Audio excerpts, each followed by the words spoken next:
야생 다큐TV에 다시 돌아오신 여러분 환영합니다. 사람들이 감히 멀찍이서 바라보기만 할 수 있는 그런 곳을 상상해 볼 수 있나요? 관객 없이도 생과 사의 교향곡이 매일 펼쳐지는 광활한 땅 말이죠. 그곳 잠비아 로지족의 땅에서는 우기에는 웅장한 번개가 땅으로 곧장 내리치고 건기에는 타오르는 듯한 더위 아래 땅이 갈라지며 새벽의 신비로운 안개에 휩싸입니다. 이곳이 바로 아프리카에서 가장 장엄한 대이동 중 하나가 펼쳐지는 곳입니다. 수만 마리의 푸른 영양대가 메마른 땅을 가로지르는 생명의 강처럼 함께 앞으로 나아가고 있다. 이들은 수천 세대에 걸쳐 DNA에 깊이 새겨진 본능에 따라 250km에 달하는 긴 여정을 시작하고 있다. 6개월 동안 단 한 방울의 비도 내리지 않아 풀과 나무가 시들어버린 햇볕에 그을린 땅을 뒤로하고 떠나는 것이다. 이것은 올해의 마지막 이동이다. 새로운 생명을 찾아 곧 내릴 비로 되살아날 푸른 풀밭을 찾아 떠나는 여정이다. 후텁지근한 열기가 사방을 뒤덮고 있었고 공기는 끈적하고 고요했다.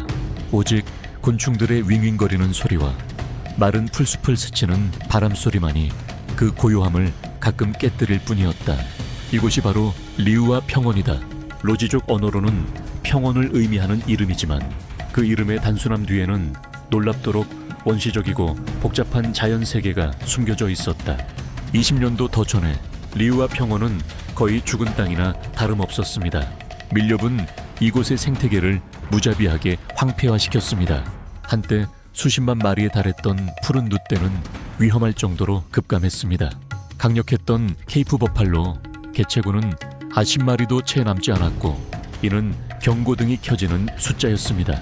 그리고 가장 비극적인 것은 야생의 힘을 상징하는 사자떼가 멸종 위기에 처해 있었고 레이디 리우아라는 이름의 외로운 암사자 한 마리만이 남아 있었습니다.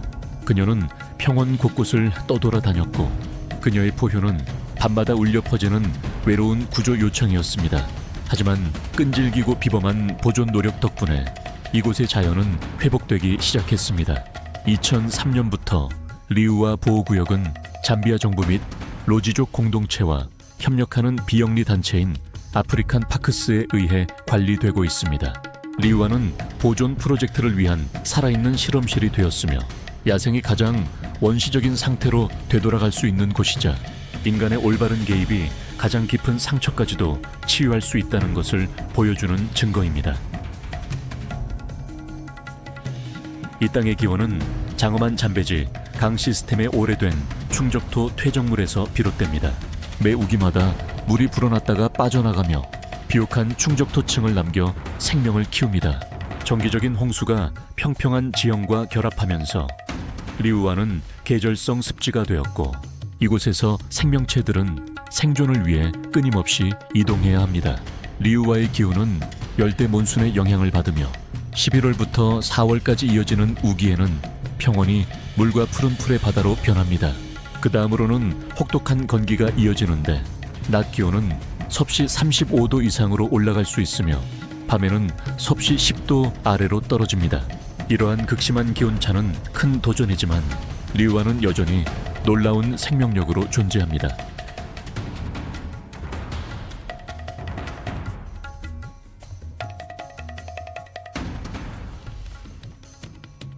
계절이 변하면 누우때는 잠에서 깨어나 고된 여정을 준비합니다.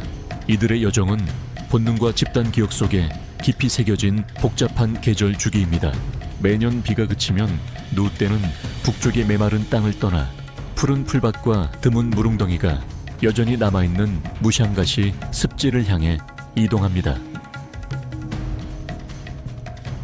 먹이가 부족할 때 그들은 적응해야만 했습니다. 그들이 좋아하는 영양가 높은 짧은 풀 대신 영양분이 덜한 식물은 물론 떨어져 마른 나무잎까지 뜯어 먹을 수밖에 없었습니다. 이것은 이상적인 선택이 아니었지만 생존이 걸린 문제였습니다. 영양대 또한 더 조심스러워졌습니다. 에너지를 절약하고 강렬한 더위를 피하기 위해 낮 시간 활동을 줄였습니다. 누우의 모습은 생존과 인내력의 상징입니다. 거대한 몸집에 우람한 어깨와 튼튼한 가슴을 지닌 그들은 긴 여정을 헤쳐나가기 위해 태어났습니다. 그들의 은빛 회색 털은 햇빛 아래에서 반짝이며 건조한 초원에 완벽하게 스며들게 합니다. 이는 단순하면서도 효과적인 위장술인 셈이죠. 눈은 복잡한 의사소통 체계를 가지고 있습니다. 수컷의 낮고 거친 울음소리는 20km까지 멀리 전달될 수 있으며 위험에 대한 경고나 영역을 주장하는 역할을 합니다. 그들은 또한 발에 있는 냄새샘을 통해 정보를 전달하며 땅에 화학적 흔적을 남겨 영역을 표시하고 다른 구성원들과 소통합니다. 그들은 큰 무리를 지어 살며 신속하게 반응하는 네트워크를 형성합니다. 과학자들은 이를 무리지성이라고 부르는데, 이는 위험에 완벽하게 협력하는 하나의 단위처럼 대처하도록 돕는 자연스러운 메커니즘입니다.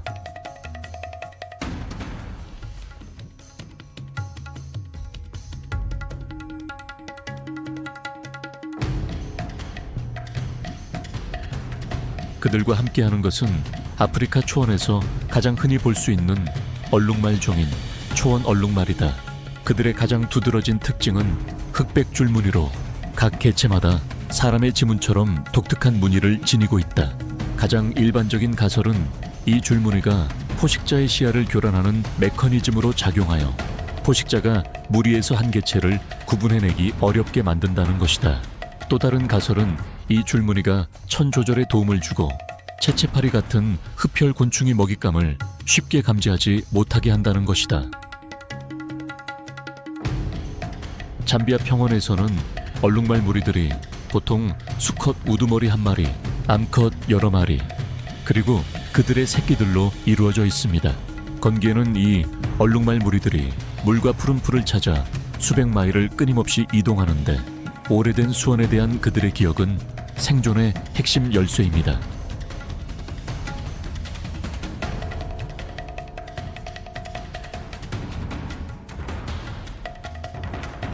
하지만 생태계 균형은 한때 파괴되었다. 20세기 말에는 사자들이 잠비아 초원에서 거의 사라졌다. 홀로 남은 암사자 레이디 리우아만이 남게 되자 그녀는 상실의 상징이 되었다. 하지만 그 이후로 새로운 사자 세대가 다시 돌아오기 시작했고, 이는 희망찬 재탄생의 이야기이다. 그들 중에는 록 가수처럼 두껍고 거친 갈기를 가진 본조비라는 이름의 한 마리가 있었다. 본조비는 어린 왕처럼 우뚝 솟아 평원에서 사냥의 영웅담을 다시 불러일으켰다. 비록 그 후에 본조비가 유전자원 다양화를 위해 카푸의 국립공원으로 옮겨졌지만 그 이야기는 계속해서 영감을 주었다. 사자의 귀환은 주목을 끌었을 뿐만 아니라 야생의 이야기를 다시 살아나게 했습니다. 사자는 무리지어 사는데 보통 수컷 한두 마리, 혈연관계의 암컷 몇 마리, 그리고 그들의 새끼들로 이루어져 있습니다. 사자의 귀환은 생태계를 회복시켰을 뿐만 아니라 우리에게 자연의 힘과 섬세함을 다시 한번 일깨워줍니다. 더 이상 포효 소리가 들리지 않던 곳에서 이제 매일 밤 부활의 메아리가 울려 퍼지고 있습니다.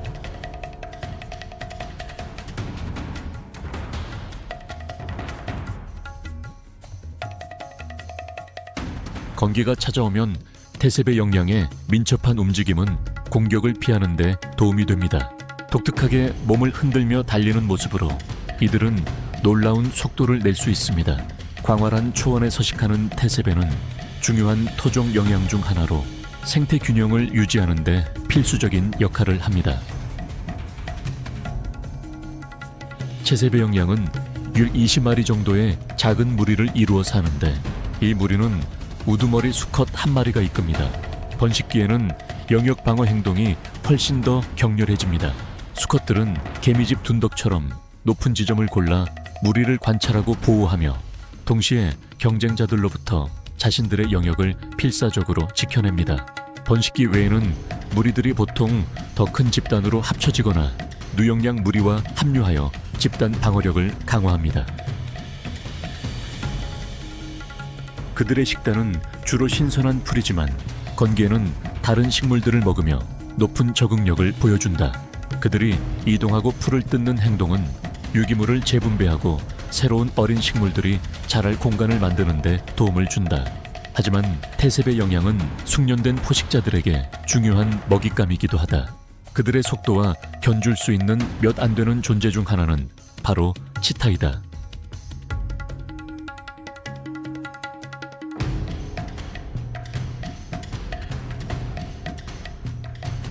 갈라진 땅 위, 흙먼지 위에는 치타의 발자국이 선명히 새겨져 있었다.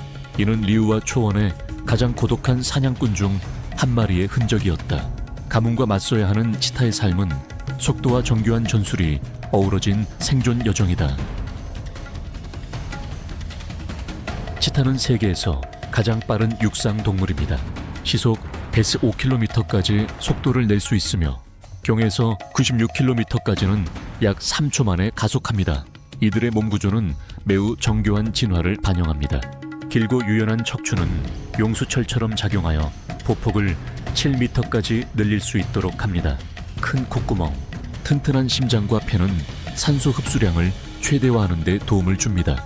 이것은 자연의 적응 능력에 대한 생생한 증거입니다. 치타의 발걸음 하나하나는 완벽한 변형의 결정체입니다. 날렵한 다리들은 정교한 지렛대 역할을 합니다. 이들의 발톱은 운동선수 신발의 스파이크처럼 부분적으로 집어넣을 수 있어서 급가속과 급회전 시 탁월한 접지력을 선사합니다. 그러나 그들의 놀라운 속도는 양날의 검입니다. 한 번의 사냥은 대개 1분도 채 지속되지 않습니다. 고속으로 달릴 때 치타의 처는 위험할 정도로 급격히 상승하여 회복을 위해 반드시 휴식을 취해야만 합니다. 그들은 더위를 피하고자 주로 이른 아침과 늦은 오후에 가장 활동적입니다. 많은 다른 포식자들과 달리 치타는 거의 사체를 먹지 않으며 오로지 자신의 사냥 기술에만 의존합니다.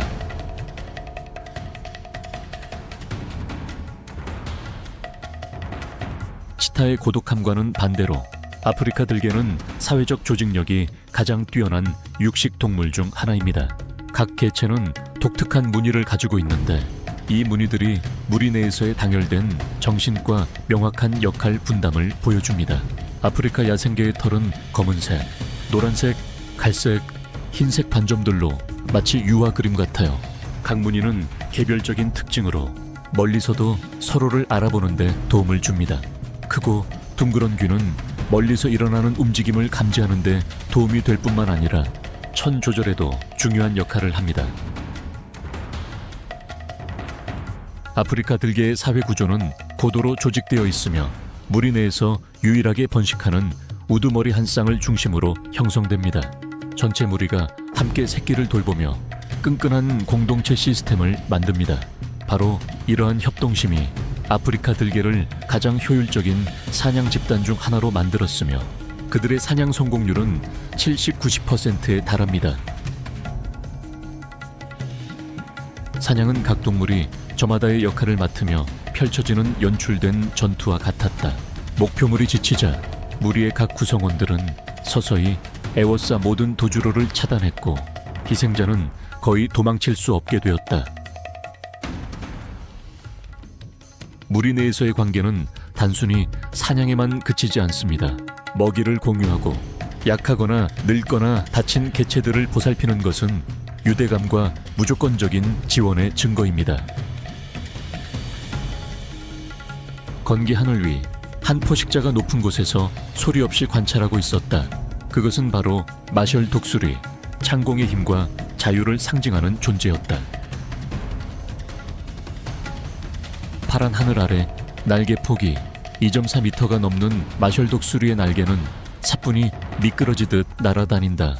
마셜 독수리는 아프리카에서 가장 큰 독수리이다. 그 거대한 몸은 엄청난 힘을 선사하며 그 발톱은 성인 남성의 팔뼈를 으스러뜨릴 수 있다. 하지만 정말로 그것을 특별하게 만드는 것은 인간보다 여러 배 더 강력하다고 추정되는 극도로 예리한 시력입니다. 맑은 날에는 마셜 독수리는 최대 60km 떨어진 거리에서도 먹이를 발견할 수 있습니다. 기회가 오면 그것은 시속 160km에 달하는 속도로 급강하하는데 마치 하늘에서 날아오는 살아있는 화살과 같습니다. 건기의 생존 투쟁은 인내력의 시험입니다. 영양대가 이동하면 마셜 독수리는 사냥 영역을 확장할 수밖에 없습니다. 먹이 사슬의 최상위에 있음에도 불구하고 마셜 독수리는 여전히 멸종 위기에 처해 있습니다. IUCN의 2024년 업데이트에 따르면 이 종은 서식지 손실, 전선 충돌, 그리고 중독으로 인해 멸종 위기종으로 분류되었습니다. 마셜 수리의 급강화가 끝나자마자 흰등대머리 수리의 출현은 새로운 장을 열었다. 자결하는 햇볕이 평원을 황금빛 먼지 바다로 변모시키는 와중에도 대머리 수리들의 느린 선회는 생태계의 생물학적 보호자로서의 역할과 맞물려 또 다른 생명의 리듬을 보여주었다. 흰등 독수리는 한때 아프리카에서 가장 흔한 독수리종 중 하나였으며 대체 불가능한 역할을 수행했습니다. 이들의 눈에 띄는 특징은 등에 있는 하얀 깃털입니다. 털이 없는 머리와 목은 중요한 적응 방식으로 감염 위험 없이 동물의 사체 속 깊이 파고들어 먹을 수 있게 해주어 자연의 효과적인 청소부가 됩니다. 뛰어난 시력은 그들이 멀리서 사체를 발견할 수 있도록 해줍니다. 그들은 보통 큰 무리를 지어 모여들며 1시간도 차이 안 되어 중간 크기 동물의 사체를 깨끗이 처리할 수 있습니다. 게다가 그들의 강력한 소화기는 탄저병과 광견병 같은 위험한 병원균을 파괴하여 전염병의 확산을 막는 데 도움을 줍니다. 한때 리우아의 흰등 독수리 개체군이 약 270마리에 달했지만 2024년이 되자 그 수는 80% 이상 급감했습니다. 이로 인해 이 종은 IUCN 적색 목록에 심각한 위기종으로 등재되었는데 주된 원인은 사람이 사용한 살충제에 오염된 사체를 먹고 중독되었기 때문입니다.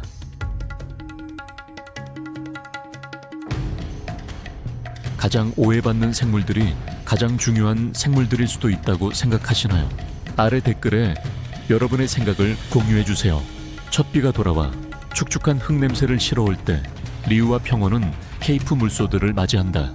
그들의 육중한 발걸음 하나하나가 부드러운 흙 속으로 깊이 가라앉으며 무리의 힘으로 형성된 한 생태계의 숨결을 담고 있다. 케이프 물소는 아프리카 물소라고도 불리는데 아프리카 대륙에서 가장 큰 야생 소가 동물입니다. 이들은 예측할 수 없는 성격과 맹렬한 전투 능력 때문에 흔히 검은 죽음이라고 불립니다. 성체 수컷은 무게가 900kg까지 나갈 수 있습니다. 케이프 물소의 독특한 특징은 뿌리 부분에서 합쳐져 보스라고 불리는 견고한 뼈 방패를 형성하는 구분뿔 한 쌍입니다. 이 갑옷은 전투 시 머리를 보호하며 날카로운 무기로도 사용됩니다.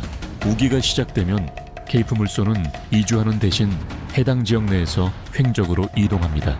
고지대에서 그들은 새로 돋아난 신선한 풀이 있는 낮은 구릉지대로 이동합니다.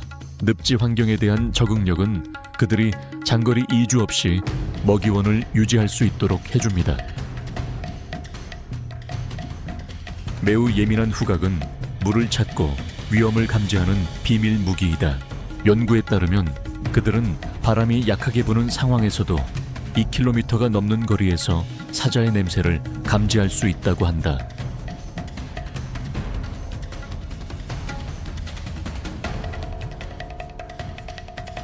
푸른 초원 위에서 자연은 작은 동물들이 저마다의 역할을 해내는 하나의 교향곡을 연주합니다. 그 풍경 속에서 단연 돋보이는 것은 습지 전문가인 붉은 레추의 영향입니다. 그들의 길고 가는 다리는 부드러운 진흙 위를 가볍게 미끄러지듯 나아갈 수 있게 해줍니다. 앞다리의 검은 무늬는 단순한 장식을 넘어 무리 안에서 개체들이 서로를 알아보는 역할도 합니다. 리우아 지역에서는 붉은 레치회 영양 개체군이 약 700마리로 추정됩니다. 이들은 장거리를 이동하지 않으며 주로 수위 변화에 대응하기 위해 위치를 변경하는데 홍수 때는 더 높은 지대로 이동하고 물이 빠지면 평원으로 돌아옵니다. 붉은 레추의 영양의 몸은 반수생 생활 방식에 완벽하게 설계되어 있습니다. 그들의 털은 천연 오일층으로 덮여 있어 방수 기능을 합니다. 물은 또한 효과적인 방패 역할을 합니다. 포식자에게 쫓기면 무리 전체는 더 깊은 물속으로 뛰어들어 수영 기술을 사용하여 포식자를 따돌립니다.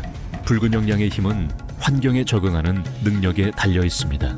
그들은 능숙하게 이동하고 적절한 풀을 고르며 다른 종들과 평화롭게 살아가는 방법을 알고 있습니다. 그 덕분에 붉은 영양은 습지 생태계에서 중요한 연결고리가 되었습니다.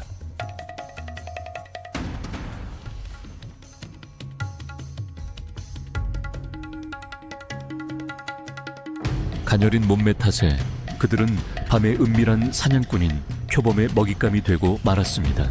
표범의 지배력은 속도나 무리의 힘에서 오는 것이 아니라 침묵, 인내심, 그리고 절대적인 정확성에서 비롯됩니다. 2024년 최신 데이터에 따르면 리우아의 표범 개체수는 여전히 매우 적습니다.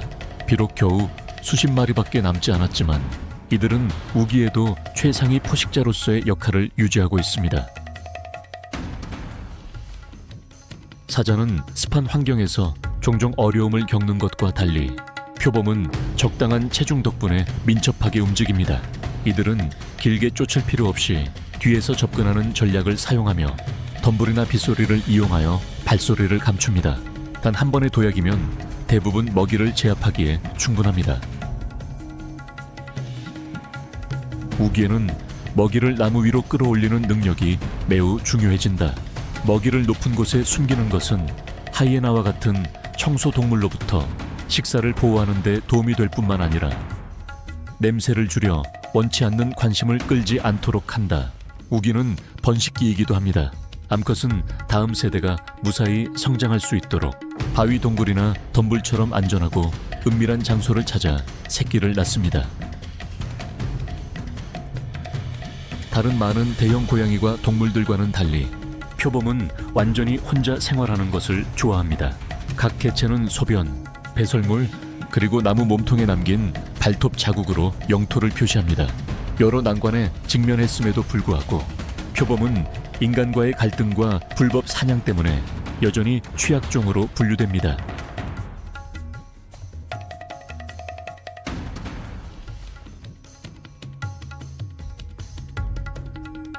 사하라 이남 아프리카 하늘에서 아프리카 물수리는 35개국이 넘는 영토 위를 맴돕니다. 잠비아에서는 자유와 힘을 상징하는 국가 상징으로 여겨집니다. 물이 불어나면 물고기들은 잠긴 수로를 따라 헤엄쳐 독수리에게 더 쉽게 발견됩니다. 독수리는 주로 강가 근처에 높은 나뭇가지를 관찰 지점으로 삼습니다. 날개 길이가 2.4m에 달할 수 있는 이 독수리는 활공하기에 충분히 가볍지만 높은 정확도로 먹이를 낚아채기에는 충분히 강력합니다. 물수리의 발은 스피큘이라고 불리는 작은 가시들로 무장하고 있어서 미끄러운 물고기를 꽉 잡을 수 있게 해줍니다. 물고기가 주된 먹이원이지만 물고기가 부족할 때는 물새나 거북이를 사냥하기도 합니다. 우기는 사냥철일 뿐만 아니라 번식철이기도 합니다. 평생 짝을 이룬 커플들은 보통 마른 나뭇가지로 지은 같은 큰 둥지로 돌아옵니다. 어린 새끼들은 첫 비행을 하기 전에 둥지 안에서 3개월 가까이 세심하게 보살핌을 받습니다. 홍수기 내내 각 물수리 한 쌍은 자신들의 영역을 치열하게 지켰습니다. 매일 아침 2마리 중 1마리가 큰 소리로 울부짖으며 아프리카의 목소리 라블리는 독특한 소리를 만들어냅니다. 그 울음소리는 수면 위로 울려 퍼지며 야생의 기계와 위험을 담고 있습니다.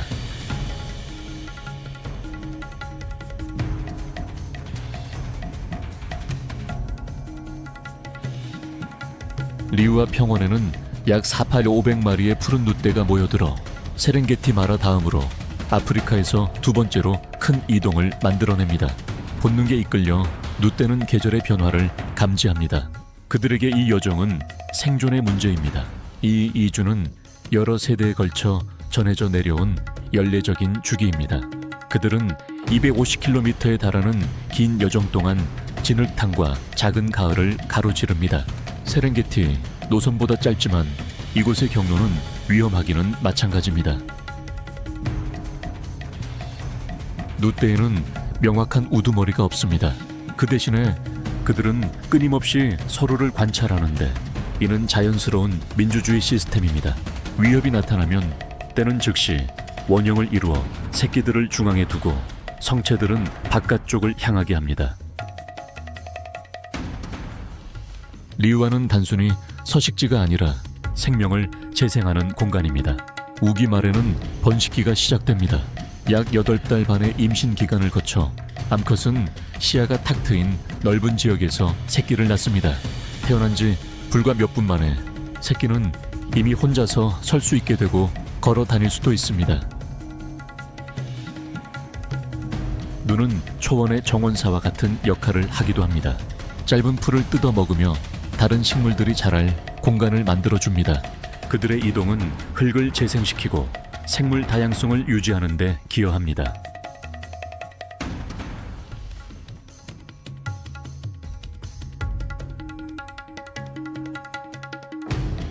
한편 무리들이 초원 중앙으로 이동하면서 얼룩말 개체수가 급증했다. 2024년 보고서에 따르면 수천 마리의 얼룩말이 리우아를 가득 채우며 누우떼와 섞여 혼합 무리를 이루었다. 누우와는 달리 얼룩말은 생존을 위해 강한 사회 구조에 더 많이 의존한다. 음식이 풍부할 때 많은 작은 무리들이 더 큰 떼로 모여들어 수적 우위를 통해 안전을 확보합니다. 각 무리 내의 유대감은 돌봄과 소통 행동을 통해 유지됩니다. 이때는 번식 주기에 있어 중요한 시기이기도 합니다. 암컷은 주로 우기 말에 새끼를 낳습니다. 풀이 풍부한 환경은 망가지가 더 빨리 적응하는 데 도움이 됩니다.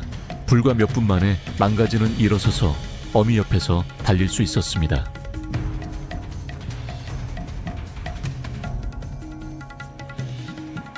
플라이오스에는 점박이 하이에나가 발전하여 가장 회복력이 뛰어난 포식자 중 하나가 되었습니다. 통념과는 달리 최근 연구에 따르면 그들의 먹이 70% 이상은 직접 사냥한 사냥감에서 얻은 것이라고 합니다. 조사에 따르면 점박이 하이에나는 7%에 달하는 사냥 성공률을 보이며 이는 사자보다도 높은 수치입니다. 점박이 하이에나의 힘은 극도로 강력한 턱과 큰 치악력에서 비롯됩니다. 독특한 이빨 구조 덕분에 큰 뼈도 으스러뜨릴 수 있습니다. 거의 모든 사체를 소화시킬 수 있는 능력은 하이에나를 영양분 재활용 순환의 필수적인 연결고리로 만듭니다. 그들의 사냥 전술은 아주 다양합니다. 하이에나는 혼자서 짝을 지어 또는 무리지어 사냥할 수 있습니다. 대규모 이동 시에는 그들은 수십 마리에 달하는 협력적인 사냥 무리를 결성하여 취약한 먹잇감을 고립시키기 위해 협력합니다. 현재 리우아 평원의 점박이 하이에나 개체군은 200마리에서 300마리 사이로 추정됩니다. 이들은 보통 약 500에서 1000제곱킬로미터 정도의 서식 범위를 유지합니다. 점박이 하이에나의 사회 구조는 극도로 복잡합니다. 한 무리는 80마리까지 이를 수 있으며 엄격한 계층 구조와 암컷의 절대적인 지배가 특징입니다. 이 계층 구조는 힘뿐만 아니라 혈통에 의해서도 결정되며 내부 질서를 유지하는 데 도움이 됩니다. 비 내리는 계절의 아름다움은 무릉덩이들을 생동감 있게 만들어주는데 큰 백로의 하얀 그림자가 그 위를 수놓습니다. 그들의 순백의 깃털은 찬란하게 빛나고 길고 검은 다리는 우아한 자태를 더합니다. 하지만 그 아름다움 이면에는 험난한 생존의 여정이 있습니다. 이 새는 자연의 아름다움의 상징일 뿐만 아니라 생태 조화의 증거이기도 합니다.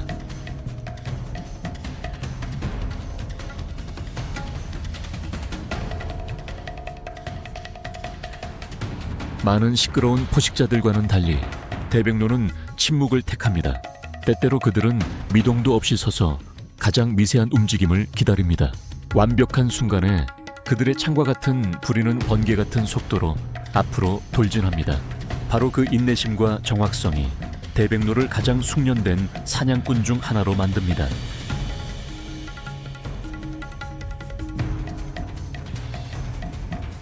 두루미과 새인 재관두루미는 왕가의 아름다움을 뿜어냅니다. 왕관을 닮은 화려한 노란색 볕 덕분에 이 두루미는 우간다. 국장의 국가 상징으로 자리매김했습니다. 다른 외가리들과는 다르게 이들은 긴 뒷발가락 덕분에 나무에 앉을 수 있습니다. 이들의 유연한 식단은 적응력을 잘 보여줍니다. 이들은 풀과 씨앗만 먹는 것이 아니라 지렁이, 곤충, 개구리, 작은 도마뱀도 사냥합니다. 비가 시작되면 왕관두루미는 정교한 구의 의식을 치르며 번식기에 접어듭니다. 머리를 숙이고 날개를 활짝 펼친 채 몸을 공중으로 솟구쳐 올랐다가 우아한 절로 마무리합니다. 이것은 짝을 유혹하는 춤일 뿐만 아니라 영원한 유대감을 형성하기도 합니다. 왕관두루미는 보통 일부일처 쌍을 이루어 새끼 양육 책임을 함께 나눕니다. 이 시기가 지나면 이들은 큰 무리를 형성하며 때로는 50마리까지 모이기도 합니다. 왕관두루미의 계절 이동은 주로 수자원에 의존합니다. 이들은 수위 변화에 유연하게 적응하며 국지적으로 이동하는데 이로 인해 습지 생태계 건강을 가늠하는 중요한 지표가 됩니다. 뛰어난 아름다움에도 불구하고 왕관두루미 개체수는 놀라운 속도로 감소하고 있습니다. 2024년 자료에 따르면 전 세계 성체 개체수는 1777마리에서 2200~300마리 사이로 추정됩니다. 이 종은 서식지 손실, 오염 및 불법 사냥으로 인해 현재 멸종 위기종으로 분류됩니다.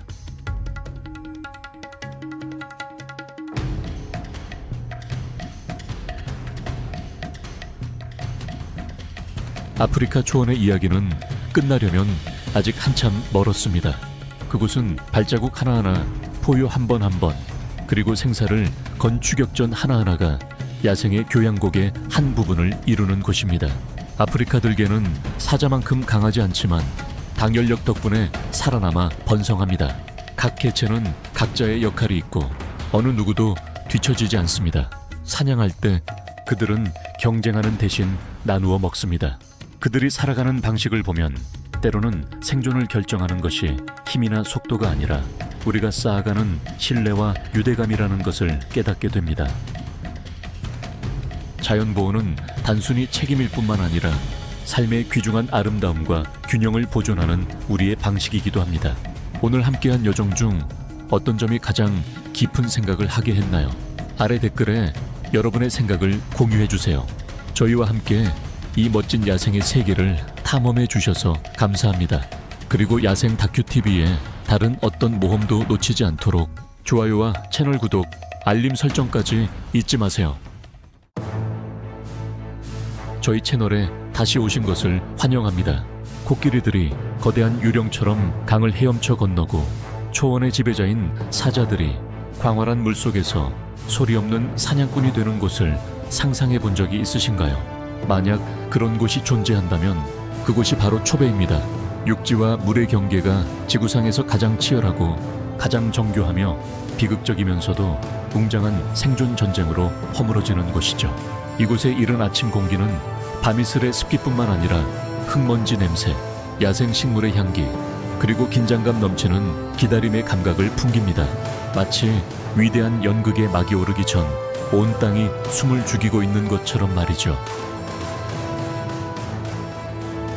보츠와나 최초의 국립공원이자 1967년에 설립된 초배는 단순한 보호구역을 넘어 아프리카에 뛰는 야생 심장입니다. 이곳은 폐비실, 공룡마리 이상의 개체수를 자랑하는 세계에서 가장 큰 야생, 코끼리 개체군의 서식지이며 이는 이 땅의 풍요로움을 증명하는 놀라운 수치입니다. 이곳에서는 축축한 땅에 찍힌 사자의 발자국 하나하나가 위험으로 가득 찬 강으로 당신을 이끌고 그곳에는 악어들이 썩은 통나무처럼 떠다니며 조용히 매복해 있습니다. 그리고 자연의 모든 숨결은 포식자와 먹이 모두에 공존하는 심장 박동을 품고 있습니다. 이 놀라운 여정을 놓치지 마세요. 저희와 함께 초배를 탐험하세요. 그곳은 생명이 그 모든 아름다움과 잔혹함 속에서 매 순간 펼쳐지는 곳입니다. 남부 아프리카 특유의 야생 정신이 살아 숨쉬는 초배 국립공원은 햇살 아래 반짝이는 원석처럼 빛나고 있습니다. 보츠와나 북부에 위치한 초배는 약 1,700 평방마일에 걸쳐 펼쳐져 있으며 보츠와나, 나미비아, 잠비아, 짐바브웨 네 국가의 국경이 만나는 독특한 4개의 코너, 지역의 생태학적 심장 역할을 하고 있습니다. 초베라는 이름은 건조한 풍경을 푸른 비단띠처럼 구불구불 흐르는 초베강에서 유래했습니다. 이 강은 생명의 젖줄이자 자연세계의 끈질긴 힘을 상징합니다. 한때는 풍요로운 사냥터이자 남부 아프리카 최초의 주민인 산족의 땅이었던 이 지역은 1961년부터 보호되기 시작했으며 1968년에는 보츠와나 최초의 국립공원으로 공식 지정되었습니다.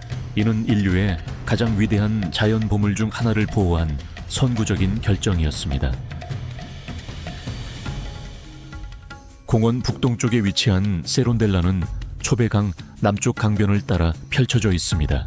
이곳은 듬성듬성한 숲과 모래땅이 특징인 지역이지만 가장 활발한 관광 중심지이기도 합니다. 특히 초베강을 따라 서식하는 아프리카 코끼리의 밀도가 대륙 전체에서 가장 높기 때문에 이곳은 귀중한 천국이자 이 온순한 거대 동물들을 위한 마지막 보루가 되어줍니다. 아프리카 코끼리는 자연에 살아있는 기념비이자 덤불숲을 군림하는 진정한 거인입니다. 인상적인 키는 13피트에 달하고 6톤을 초과하는 거대한 몸무게를 지닌 이들은 하늘과 땅 사이에서 우뚝 서 있습니다. 아프리카 지도를 닮은 거대한 부채 모양의 귀는 단순한 식별 특징을 넘어 복잡한 천연 냉각 시스템이기도 합니다. 귀에 촘촘하게 퍼져 있는 혈관망을 흐르는 피는 미풍에 의해 냉각되어 혹독한 더위 속에서 천을 조절하는 데 도움을 줍니다. 코와 위십술이 합쳐진 형태인 경이로운 코는 4,000개 이상의 개별 근육 다발로 이루어져 있으며 놀라운 다용도 도구입니다. 코는 숨을 쉬고 냄새를 맡으며 한 번에 최대 8리터의 물을 빨아들여 마시거나 목욕할 수 있고 어린 풀 한 포기를 뽑는 것부터 큰 나뭇가지를 꺾는 것까지 놀라운 정교함으로 가장 작은 물건까지 잡을 수 있습니다. 사실상 길게 늘어난 앞니인 긴 상아는 방어 무기이며 마른 강바닥에서 물을 파거나 영양가 풍부한 나무 껍질을 벗겨내는 귀중한 도구입니다.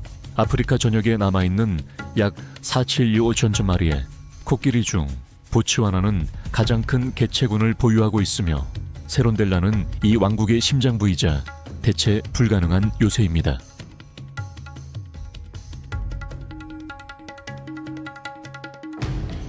포유류 중 가장 긴 22개월에 달하는 임신 기간 때문에 이 종의 개체수 증가 속도는 극히 느립니다. 따라서 초베 지역의 개체군이 왕성하게 성장하고 있음에도 불구하고 국제자연보전연맹은 여전히 이들을 전 세계적으로 취약종으로 분류하고 있습니다.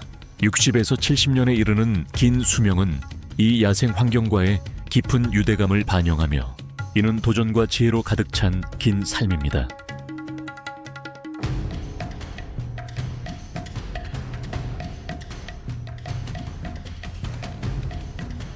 세론델라는 코끼리들의 천국일 뿐만 아니라 근육질 몸과 흔들림 없는 힘으로 유명한 아프리카 물소에게도 소중한 보호구역입니다. 거대한 체구와 뿌리 부분에서 합쳐져 바위처럼 단단한 헉을 이루는 인상적인 뿔을 지닌 아프리카 물소는 마치 살아있는 요새처럼 우뚝 서 있습니다. 이들은 검은 죽음이라 불리며 예측 불가능한 맹렬함의 상징으로 여겨지지만 그 겉모습 뒤에는 풍부하고 복잡한 사회생활이 숨어 있습니다. 1,000마리 이상에 달하는 거대한 무리가 초원을 가로질러 걷고 요동치는 강물처럼 이동하며 경험 많은 암컷들의 리더십 아래 체계적으로 움직입니다. 육중한 몸에도 불구하고 이들은 뛰어난 수영선수여서 먹이를 찾아 깊은 강을 쉽게 건너갑니다. 물에 대한 의존도가 절대적이어서 매일 물을 마셔야 합니다. 이 때문에 항상 흐르는 초배강을 품고 있는 세론델라는 이들의 생존에 없어서는 안 될 대체 불가능한 장소가 됩니다.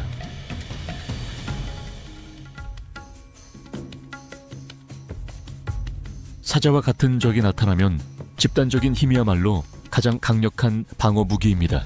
성체 물소들은 용감하게 돌진하여 뿔과 근육으로 이루어진 벽을 만들고 무리를 보호하며 홀로 있는 사자를 물러나게 할 수도 있습니다. 수백 개의 발굽이 땅을 쿵쿵 찢는 소리, 분노에 찬 콧소리, 그리고 그들의 이글거리는 눈빛은 가장 용감한 포식자들마저도 좌절시키기에 충분합니다. 그들은 심지어 미래의 위협을 제거하기 위해 새끼 사자를 선제적으로 공격하여 죽이는 것으로도 알려져 있습니다. 하지만 세론델라에서는 사자들이 혼자 사냥하는 경우가 드뭅니다. 그들은 맹렬한 사냥을 수행하기 위해 힘과 팀워크 기술에 의존합니다.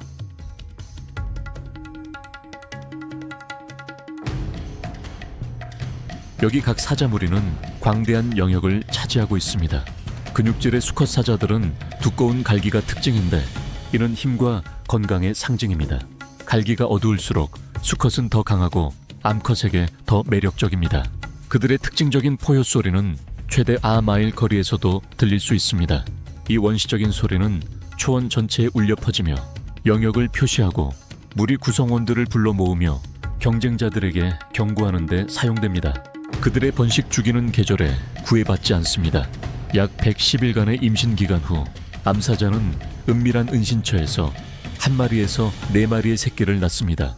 놀랍게도 무리의 어떤 암사자라도 새끼에게 젖을 먹일 수 있는데 이는 집단 어미 돌봄의 아름다운 표현이며 다음 세대의 생존 기회를 높이는 데 도움이 됩니다.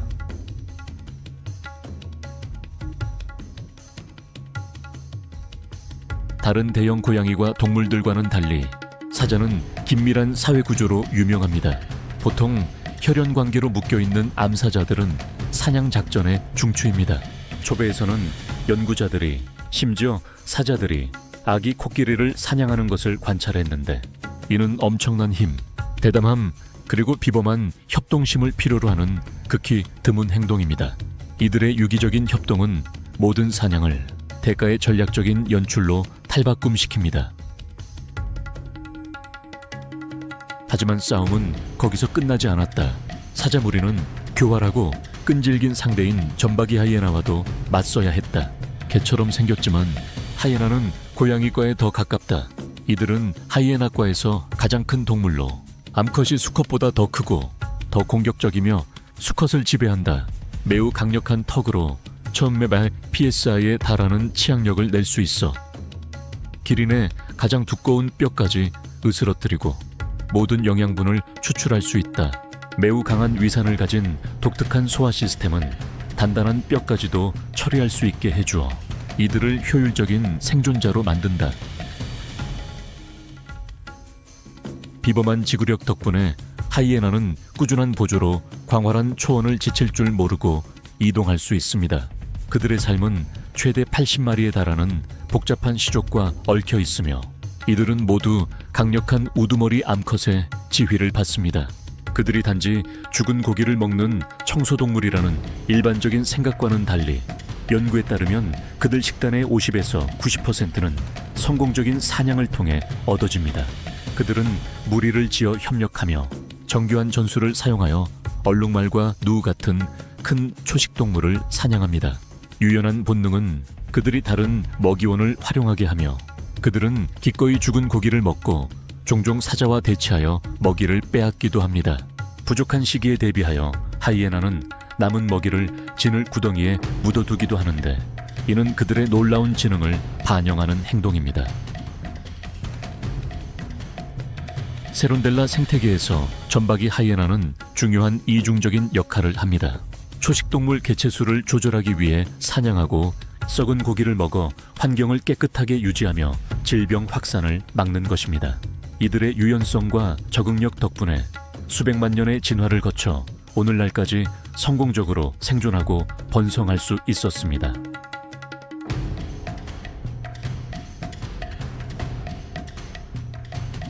하늘에는 자연의 또 다른 청소부들이 유유히 떠다닙니다. 그들 중에는 검은 회색 깃털과 엄숙한 모습을 한 마라부 황새가 위험 있는 자태로 우뚝 서서 장의사라는 별명으로 불립니다. 키는 5피트에 달하고 날개폭은 거의 미피트에 이르는 마라부 황사에는 세계에서 가장 큰 날아다니는 육상 조류 중 하나입니다. 그들의 강력한 날개는 뜨거운 상승 기류를 타고 날아오를 때 거대한 몸집을 쉽게 지탱해 줍니다. 틀림없는 특징은 벌거벗은 분홍색 머리와 목입니다. 이는 동물의 사체에 머리를 파묻을 때 오염 위험을 최소화하는 훌륭한 생물학적 적응입니다. 세론델라 지역에서 마라부 황사에는 효율적인 청소부 역할을 하며 질병 확산을 막는 데 기여합니다. 사체 외에도 그들은 다재다능한 사냥꾼으로 물고기, 개구리, 곤충은 물론 어린 홍학 같은 새끼 새들까지 사냥합니다.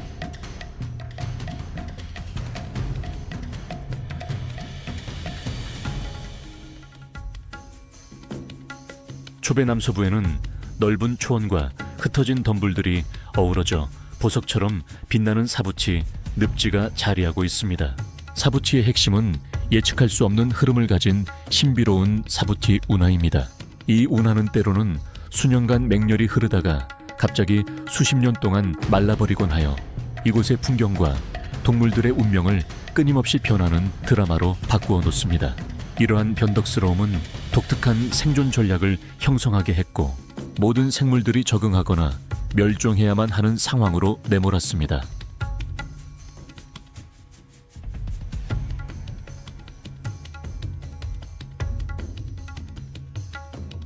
새벽 안개 속 웅장한 아프리카 물수리 한 마리가 높이 날아오르고 그 울음소리는 온 공간에 울려 퍼져 이 야생의 땅에 살아있는 상징이 됩니다. 머리, 목, 꼬리에 있는 눈처럼 하얀 깃털은 짙은 갈색 몸통 위에서 확연히 두드러집니다. 위야, 효효 하고 울려 퍼지는 그들의 울음소리는 아프리카의 소리에서 빼놓을 수 없는 부분이 되었으며 흔히 아프리카의 목소리라고 불립니다. 인간보다 8배 더 예리한 시력으로 이들은 수백 미터 거리에서도 물고기를 감지할 수 있습니다. 먹이를 발견하면 쏜살 같은 속도로 급강하여 작은 가시가 돋아난 강력한 발톱으로 미끄러운 먹이를 꽉 움켜줍니다. 물고기가 식단의 대부분을 차지하지만 이들은 여전히 다양한 식성을 보여주며 물사에 도마뱀 그리고 작은 포유류까지 사냥합니다. 사회적으로는 아프리카 물수리가 평생 일처제로 유명하며 함께 높은 나무 꼭대기에 거대한 둥지를 짓고 자신들의 영역을 맹렬히 방어합니다.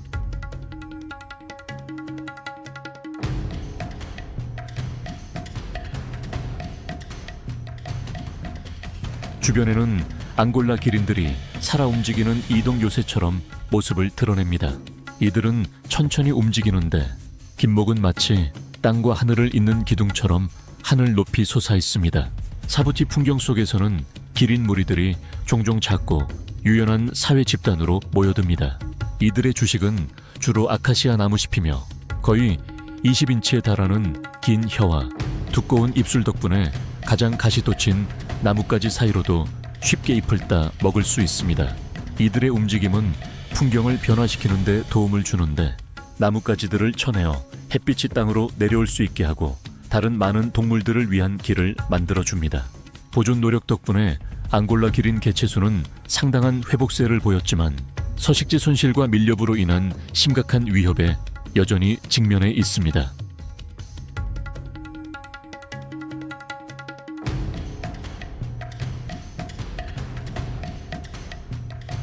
그 웅장한 존재들 아래에는 작고 민첩한 임팔라 무리들이 깨어나고 있었습니다.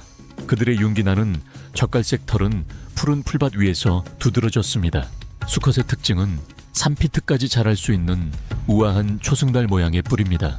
위험이 도사릴 때 그들의 날렵한 몸은 놀라운 전력 질주로 폭발하여 시속 50마일까지 낼 수 있습니다. 그들은 종종 갑자기 공중으로 뛰어오르는데 이는 에너지를 과시하는 행동이자 무리 전체에 대한 경고 신호이기도 합니다. 임팔라의 사회생활은 복잡하며 수컷 독신 무리들과 새끼를 동반한 암컷 무리들로 이루어져 있습니다.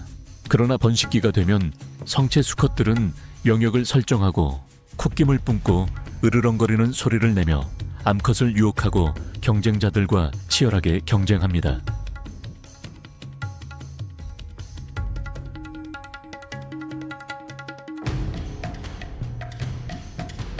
임팔라의 민첩함은 필수적입니다. 왜냐하면 빠른 포식자, 즉 남부 아프리카 치타가 웅크리고 있기 때문입니다. 이 생물은 속도의 기술을 완벽하게 지배하도록 설계된 자연의 걸작입니다. 날렵한 몸매, 가벼운 골격, 그리고 극도로 유연한 척추는 짧은 전력 질주에서 시속 70마일에 달하는 놀라운 속도를 내는데 도움이 됩니다.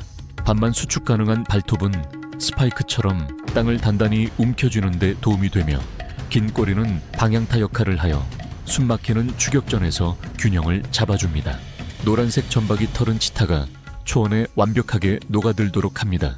얼굴에 있는 두 개의 특징적인 검은색 눈물 자국은 햇빛으로 인한 눈부심을 줄여주고 시력을 향상시킵니다. 다른 대부분의 대형 고양이과 동물들과 달리 치타는 낮에 사냥한다. 예리한 시력 덕분에 치타는 멀리서 먹잇감을 발견하고 조용히 접근한 뒤 폭발적인 속도로 돌진한다. 사냥은 인내심으로 시작된다. 치타는 풀밭에 몸을 낮게 웅크리고 목표물에서 눈을 떼지 않는다. 치타는 거리, 바람의 방향, 그리고 먹잇감의 도주 경로를 계산한다. 그리고 적절한 순간이 오면 모든 것이 눈 깜짝할 사이에 벌어진다. 순수한 에너지의 폭발, 약 23피트 길이의 발걸음으로 그 몸은 거의 땅 위를 날아다니는 듯하다. 하지만 경주는 사냥으로 끝나지 않는다. 치타는 사자나 하이에나 같은 더 큰 포식자들이 전리품을 빼앗아가는 것을 막기 위해 빨리 먹어야 한다. 치타의 사회적 행동 또한 독특하다. 대부분의 암컷 치타는 홀로 생활하지만 수컷 치타는 보통 형제들로 이루어진 동맹을 결성하여 함께 영역을 보호하고 더 효율적으로 사냥한다. 하지만 치타의 개체수는 급격히 감소하여 야생에는 약 야비 17마리의 성체만이 남아있다. 이들의 보존 상태는 취약으로 분류되며 이는 전 세계적인 보존 노력에 대한 긴급한 경고이다. 치타가 전력 질주하는 모습을 볼 때마다 경이로움을 느끼시나요? 모든 근육이 단 하나의 목표를 위해 동원되는 그 순간은 자연에서 가장 장엄한 광경 중 하나입니다. 만약 그렇다면 아래에 당신의 감정을 공유해 주세요. 자연은 그것에 공감하는 사람들이 있을 때야 비로소 진정으로 살아 숨쉬게 됩니다. 못지않은 우아함을 지닌 코리오투티는 아프리카에서 가장 무거운 나는 새이자 보츠와나의 국조로 침착하고 위험 있는 태도로 움직입니다. 인상적인 크기에도 불구하고 이들은 대부분의 삶을 땅 위에서 보내며 초원을 느긋하게 걸어 다닙니다. 그 얼룩덜룩한 회갈색 깃털은 완벽한 위장 역할을 하여 초원과 완벽하게 어우러지게 해줍니다. 기회주의적인 잡식성 동물로서 이들은 곤충, 작은 파충류를 사냥하며 씨앗과 과일도 먹습니다. 이 새가 섭취하는 대부분의 물은 주로 음식에서 흡수되는데 이는 건조한 환경에서 영리한 생존 전략입니다.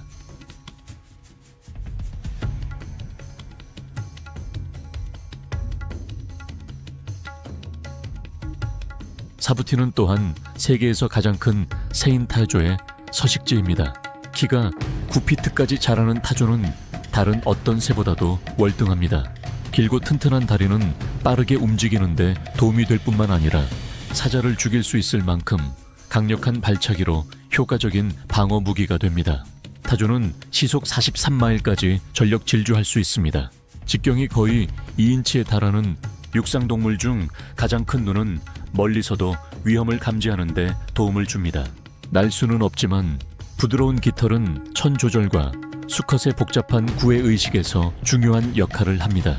주로 식물을 먹지만 곤충을 잡는 것을 주저하지 않으며 음식에서 수분을 흡수함으로써 직접 물을 마시지 않고도 오랫동안 생존할 수 있습니다.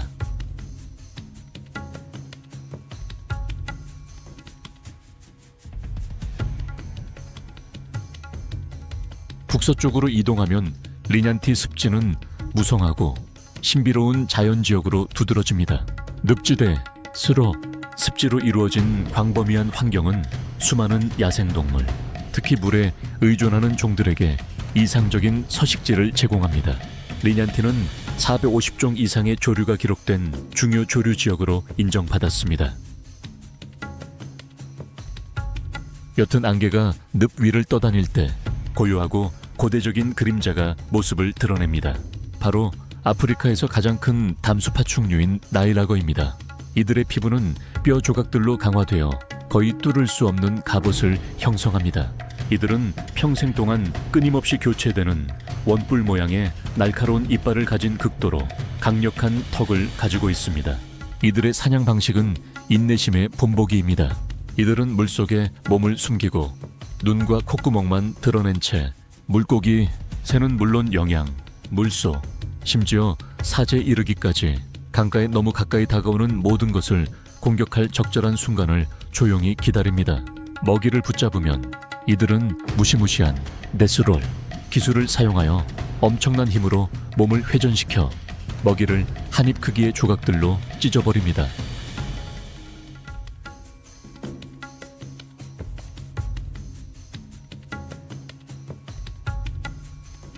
이 습지 지역에는 코끼리와 콧불소 다음으로 세 번째로 큰 반수생, 육상 동물인 하마도 서식합니다. 이들의 피부는 두껍고 햇빛에 극도로 민감하여 지속적인 수분 공급이 필요합니다. 하마들은 빛담이라고 불리는 붉은색 액체를 분비하는데 이는 천연 선크림, 보습제 역할을 하며 항균 특성도 가지고 있습니다. 눈, 귀, 콧구멍이 머리 위쪽에 높이 자리 잡고 있어 몸 대부분이 물에 잠겨 있을 때에도 보고 듣고 숨을 쉬는 것이 가능합니다.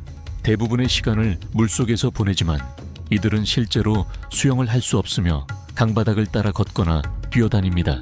하마들은 지배적인 수컷 한 마리가 이끄는 무리를 지어 생활하며 자신의 영역을 보호하기 위해 맹렬한 싸움에 뛰어들 준비가 되어 있습니다. 낮에는 시원함을 유지하기 위해 물속에 몸을 담그고 해질 역해만 풀을 뜯기 위해 육지로 올라옵니다. 집단 생활로 눈에 띄는 또 다른 종은 아프리카 들개로 당열과 효율성의 상징입니다.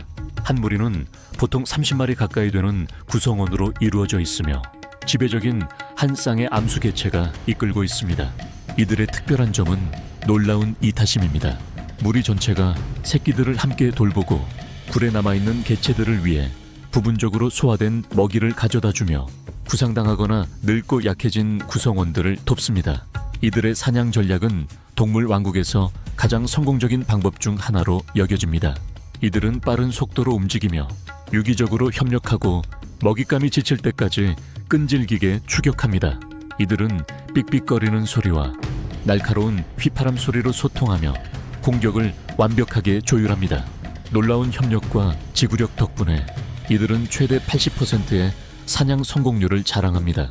하지만 이들의 운명은 심각한 위협에 처해 있습니다. 아프리카 들개는 멸종 위기종으로 분류되었는데 작은 규모로 흩어져 있는 개체군이 집게로부터 전염되는 질병과 인간과의 갈등에 매우 취약하기 때문입니다.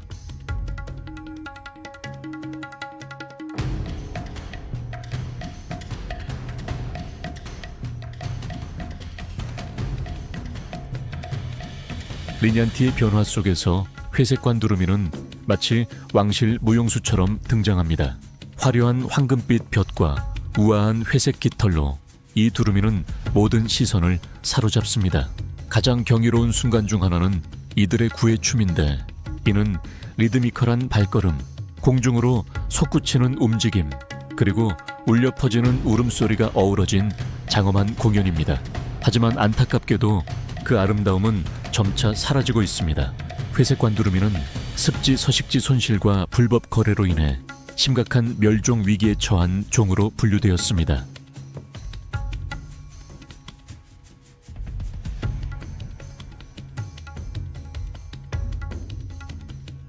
건조한 숲과 점차 사라져가는 호수들 사이에서 아프리카 표범의 모습이 드러난다. 털에 복잡하게 얽힌 검은색과 노란색 무늬들은 이 동물을 야생 세계의 유령으로 만든다. 근육질의 몸과 수축 가능한 날카로운 발톱을 가진 표범은 자기 몸무게의 2배나 되는 먹이를 나무 위로 끌어올려 청소동물로부터 안전하게 지킬 수 있는 등반의 명수이다. 그것의 야간 시력은 인간보다 6배 더 민감하여 어둠 속에서 완벽한 사냥꾼이 된다. 표범의 독립성은 자신만의 영역을 설정하고 소변과 나무에 남긴 발톱 자국으로 표시하는 방식에서 드러난다.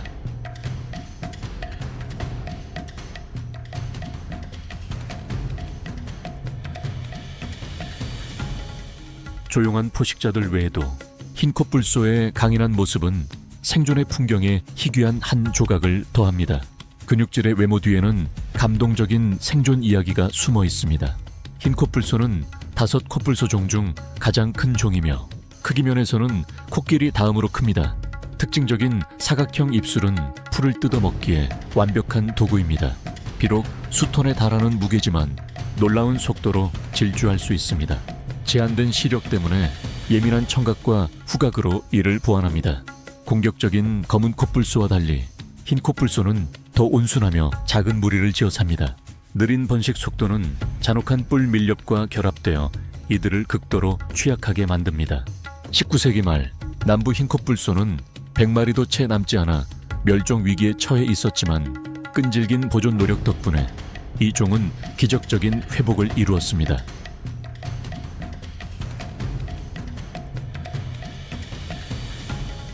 그 평화로운 리듬 속에서 세계에서 가장 큰 영양종인 일런드 영양들이 조용히 움직입니다. 거대한 몸집에도 불구하고 그들은 정지 상태에서 8피트 높이까지 뛸 수 있는 놀라운 점프의 명수입니다.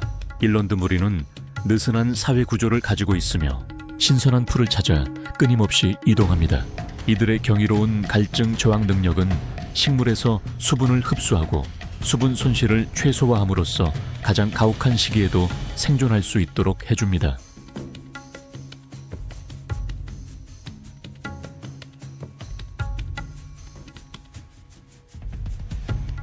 나가사의 옅어지는 금빛 풍경 속에서 갑자기 흑백 줄무늬가 모습을 드러냈다. 바로 버첼 얼룩말이었다. 사람의 눈에는 그들의 털가죽이 두드러져 보일지 모르지만 초원의 아른거리는 빛 아래에서는 이 줄무늬들이 오히려 개체의 윤곽을 흐리게 하는 역할을 한다. 이는 혼란 위장이라 불리는 효과로 포식자들이 무리 속에서 특정 개체를 식별하기 어렵게 만든다. 최신 연구는 더 나아가 줄무늬 털가죽이 채채파리 같은 해로운 곤충들의 영향을 줄이는 데 기여한다는 사실을 밝혀냈다. 버첼 얼룩말은 매우 끈끈한 사회체계를 유지한다. 이들은 우두머리 수컷 한 마리가 이끄는 하렘이라 불리는 소규모 가족 집단으로 살아간다. 건기가 찾아오면 이 가족 집단들은 남아있는 몇 안 되는 무릉덩이 주변으로 모여들어 더 큰 무리를 형성한다. 이들은 물의 크기에 의존하며 수온지에서 좀처럼 멀리 벗어나지 않는다.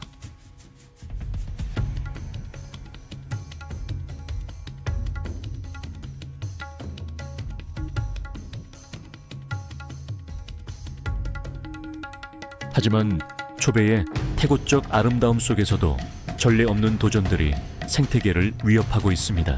기온 상승과 강구량 감소는 혹독한 압력을 초래했습니다. 습지는 점차 말라가고 있으며 야생동물들은 더 멀리 이동할 수밖에 없게 되면서 인간과의 충돌 위험을 높이고 있습니다. 이와 함께 밀렵의 증가 또한 심각한 수준입니다. 2023년 10월부터 2024년 7월까지 105마리의 코끼리 사체가 발견되었는데 이는 충격적인 수치입니다. 2019년에 사냥이 합법화된 것 또한 코끼리 무리의 사회적 구조를 파괴했으며 그 결과 인간과 코끼리 간의 충돌 사례가 점점 늘고 있습니다. 하지만 그 암울한 그림 속에서도 희망의 빗줄기는 여전히 남아 있습니다. 국제적인 협력 덕분에 현대적인 야생동물 법의학센터가 보츠완에 설립되었습니다. 이 센터는 유전자 염기 서열 분석 및 동위원소 분석과 같은 최첨단 DNA 분석 기술을 사용하여 불법 야생동물 제품의 출처를 추적하고 범죄 조직을 적발합니다. 하지만 초배는 혼자 싸울 수 없습니다. 이곳의 구원은 우리 각자의 마음속에 있는 각성에 달려 있습니다. 우리는 창조물의 수호자이지 무책임한 지배자가 아닙니다.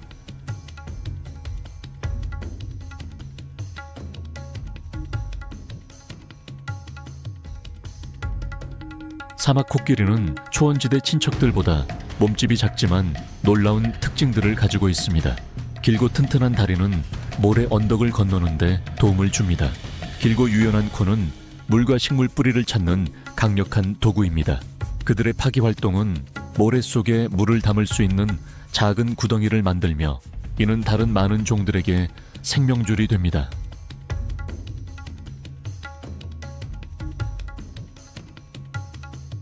코끼리 무리가 이동하자 아프리카 타조들이 나타났다. 비록 날 수는 없지만 근육질의 다리 덕분에 타조들은 뛰어난 지구력을 자랑한다. 그들은 먹이를 찾아 매일 수십 마일을 이동할 수 있다. 그들의 경계심은 생존의 열쇠이다. 강력한 울음소리가 울려 퍼지자 교활한 하이에나들이 모습을 드러냈고 타조 무리는 일제히 속도를 높이며 치열한 추격전이 시작되었다.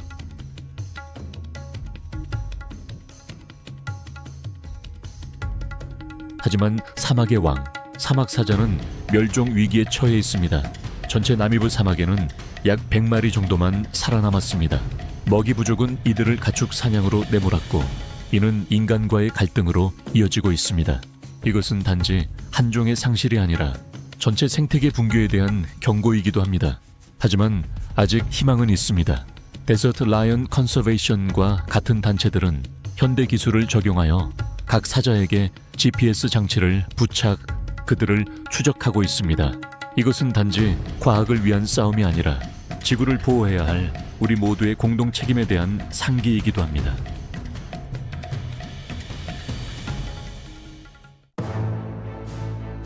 뜨겁게 이글거리는 사막 한가운데 서본 적이 있습니까?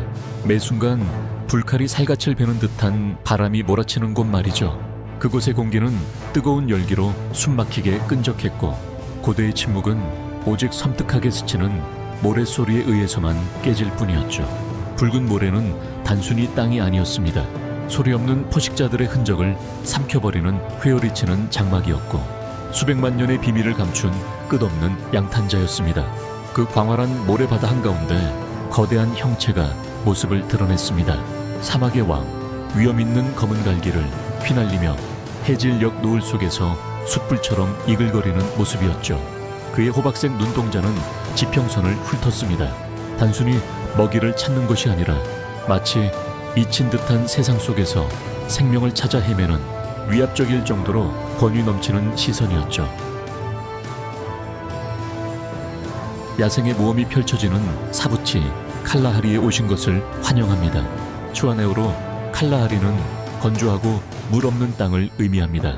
이 이름 자체가 이곳의 모든 혹독함을 대변합니다. 낮에는 기온이 섭씨 45도까지 치솟아 지면을 활활 타오르는 불판으로 만들 수 있습니다. 하지만 밤이 되면 살을 애는 듯한 추위가 0도 아래로 떨어져 모든 생명체의 한계를 시험하는 갑작스러운 변화를 선사합니다. 이곳은 큰 강이나 잦은 비 없이 모래를 휘감는 바람과 생존을 위해 매 순간을 싸우도록 진화한 강인한 생명체들만이 존재합니다.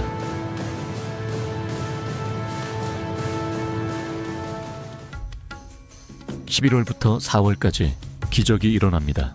앙골라 고원에서 발원한 오카방고강의 시원한 물줄기는 수천 킬로미터를 흘러 보츠와나로 들어와 메마른 땅을 바다로 흘러나가지 않는 수루와 늪지의 미로로 바꾸어 놓습니다.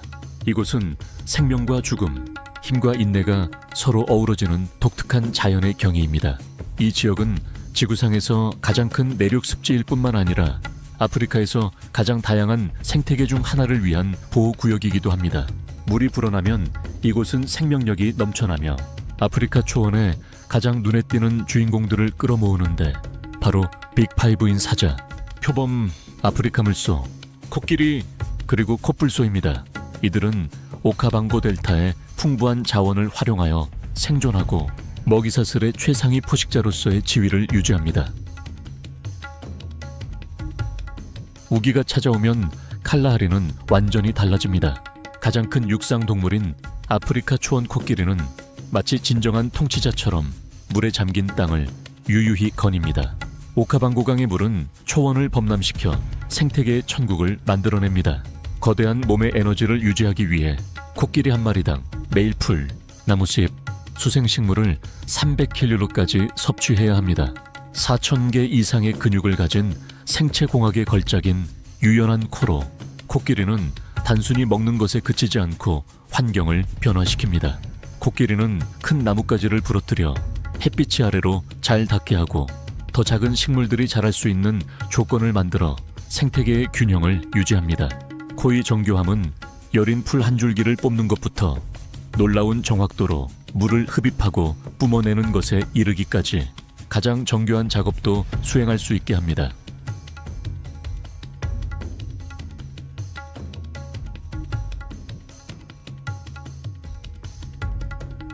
이러한 환경에서 가장 위협적인 포식자 중 하나인 표범은 변화하는 환경에 적응해야 한다. 수위가 높아지면서 모든 움직임을 숨기는 자연적인 장막이 형성되지만 사냥 공간 또한 제한된다. 표범은 빽빽한 숲과 강가를 활용하여 먹이를 기다리는 은신의 명수가 된다. 홍수를 피하기 위해 고지대로 이동하는 임팔라 무리는 그들에게 황금 같은 기회이다. 어둠 속에서 희미한 달빛을 반사하는 그들의 번뜩이는 푸른 눈은 마법 같고 치명적인 시선으로 조용히 관찰한다. 한편 지상에서 가장 빠른 포식자인 지치타 또한 도전과 기회에 직면합니다. 오카방구 강이 불어나면 고지대는 임팔라 무리의 피난처가 됩니다. 땅이 물에 잠기고 풀이 무성하게 자라면 지치타의 사냥 전략은 바뀌어야 합니다. 발각되지 않고 먹이에 접근할 수 없다면 시속 172km의 속도는 더 이상 충분하지 않습니다. 가느다란 몸은 깊은 물을 헤치고 나아가도록 설계되지 않았습니다. 그것은 종종 오래된 흰개미, 둔덕을 관찰 지점으로 사용하여 초원을 훑어보며 먹이의 흔적을 찾습니다. 광활한 초원은 장점이지만 습지는 덫이 치타는 더욱 신중해야 하며 덤불을 은신처 삼아 유령처럼 소리 없이 움직여야 합니다. 임팔라 무리가 물가에 모여들 때 치타는 인내심을 갖고 기다리다가 총알처럼 앞으로 돌진합니다. 하지만 모든 사냥이 성공하는 것은 아닙니다.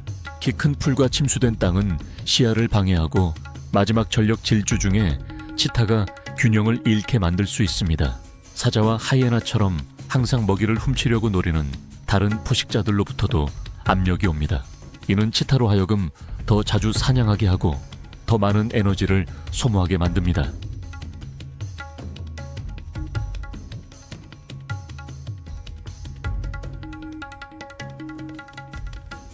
우기는 아프리카 야생 들가에 무리에게도 시련을 안겨줍니다. 풍부한 강수량은 대규모 먹잇감 무리를 유인하여 그들이 힘을 합쳐 사냥하기에 완벽한 시기가 됩니다. 하지만 불어난 물은 전장을 변화시켰습니다. 침수된 지역은 속도와 민첩성을 떨어뜨려 그들이 더 높은 지대에서 사냥하도록 전환하게 했습니다. 그들은 다른 종들이 물가에 모여드는 시기를 이용해 잠복하며 먹잇감의 불리한 상황을 자신들의 이점으로 바꿉니다. 이 야생에서는 힘과 속도뿐만 아니라 인내와 지혜 또한 승리를 결정짓는 요소입니다. 아프리카 들개는 효율적인 무리 사냥 능력으로 유명하며 성공률이 80%에 달해 아프리카 포식자들 중 가장 높습니다. 이들의 전략은 긴밀한 협력과 미묘한 울음소리 및 몸짓을 통한 복잡한 의사소통에 기초합니다. 매 사냥 전에 이들은 사회적 의식을 행하는데 서로 몸을 비비고 지저귀는 듯한 울음소리를 내며 유대감을 강화합니다. 한 무리가 먹이를 추격할 때 다른 구성원들은 지름길로 달려 도주로를 막아 완벽한 포위망을 형성합니다. 이들의 강점은 끈기 있는 달리기 능력에 있는데 수킬로미터 동안 고속을 유지하여 결정타를 날리기 전에 먹이를 완전히 지치게 만듭니다. 홍수가 불어나면서 수생 식물군이 폭발적으로 증가하고 이는 나일강 악어와 같은 수중 포식자들에게 유리한 환경을 조성합니다. 키 큰 파피루스 풀숲 사이에 몸을 숨긴 채 그들은 수면 위로 눈만 내밀고 번개같이 빠른 공격을 퍼부을 기회를 기다립니다. 그들은 궁극적인 매복 포식자로 통나무처럼 미동도 없이 몇 시간, 심지어 며칠 동안 기다릴 수 있습니다.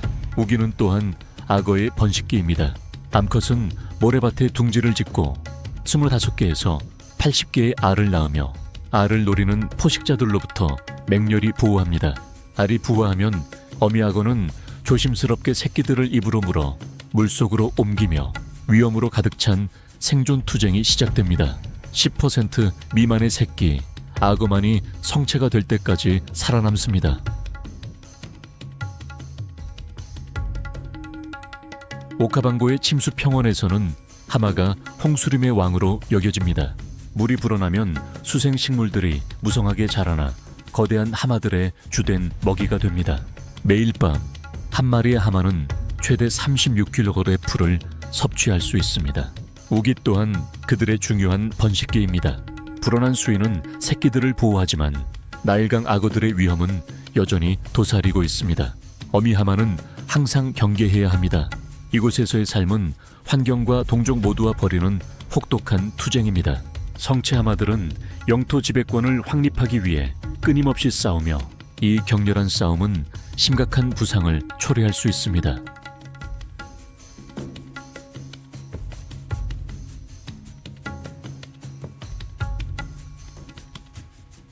한편 차크마게 코원숭이 또한 살아남기 위해 애씁니다. 우기는 나무들이 싹을 틔우고 가지의 열매가 주렁주렁 열리는 드물게 풍요로운 시기입니다. 그들은 다양한 식성을 통해 이용 가능한 먹이 자원을 최대한 활용합니다. 개코원숭이 무리는 30에서 100마리까지 개체 수가 늘어나며 표범과 다른 포식자들로부터 서로를 보호하기 위한 집단적인 힘을 형성합니다. 하지만 물이 불어나면 그들은 익숙한 서식지를 떠나 더 높고 건조한 땅을 찾아야 합니다. 이는 작지만 위험천만한 이주입니다.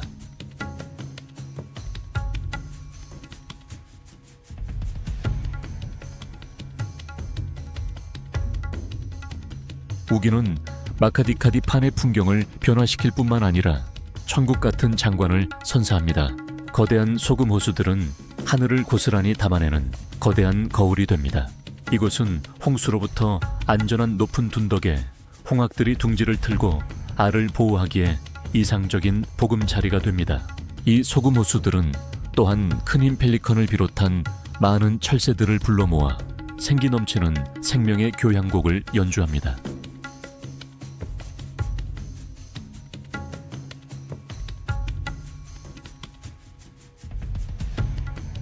그리고 우기가 끝나자 태양이 다시 군림했습니다. 마카디카디페는 건기의 혹독함이 찾아들면서 갈라진 하얀 소금지대로 황량한 풍경을 만들어냈습니다. 겉으로는 생명이 없어 보이는 그 표면은 실제로는 비밀스러운 세계를 감추고 있었는데 수십억 개의 포자와 씨앗들이 조용히 새 빗방울 한 방울 한 방울을 기다리며 소생할 준비를 하고 있었습니다. 마카디카디판이 메마른 땅 아래에는 여전히 생동감 넘치는 세계가 조용히 존재하고 있습니다. 이 험난한 땅에서 초원의 왕인 사자들은 어려움에 직면해 있습니다. 물이 점점 고갈되고 있습니다. 영양떼들은 이곳을 떠나 혹독한 이주를 시작할 수밖에 없습니다. 남아있는 포식자들은 절망에 빠져 마지막 남은 물 한 방울을 놓고 다투고 있습니다. 사자들은 적응해야만 했습니다. 그들은 밤하늘 아래 모여들어 어둠에 몸을 맡긴 채 먹잇감이 반드시 나타날 물웅덩이 주변에 소리 없이 기다렸습니다. 밤의 어둠은 사자들의 가장 강력한 동맹이었습니다. 밤에는 최고의 사냥꾼들이 소리 없이 움직였습니다. 암사자들은 힘을 합쳐 모든 방향에서 덫을 놓아 먹잇감을 쓰러뜨렸습니다. 그 완벽한 협동은 성공 가능성을 높여줄 뿐만 아니라 건기에 생존의 필수 요소인 에너지도 최적화해 주었습니다.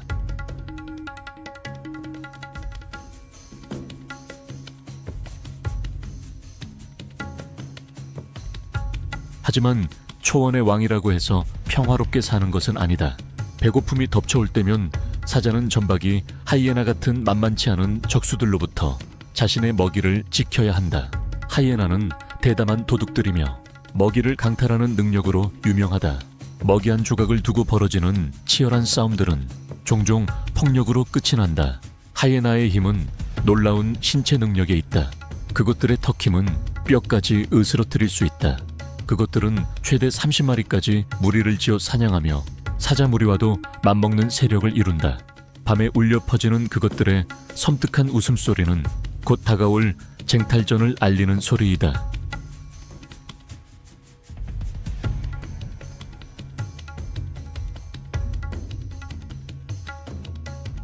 건기가 가장 극심할 때 큰 쿠두 영양은 밤낮으로 고군분투해야 했습니다. 수원 수의견이 고갈되고 초목이 메마르자 그들은 아카시아 잎이나 나무 껍질처럼 가뭄에 강한 먹이를 찾아 찾아 나설 수밖에 없었습니다.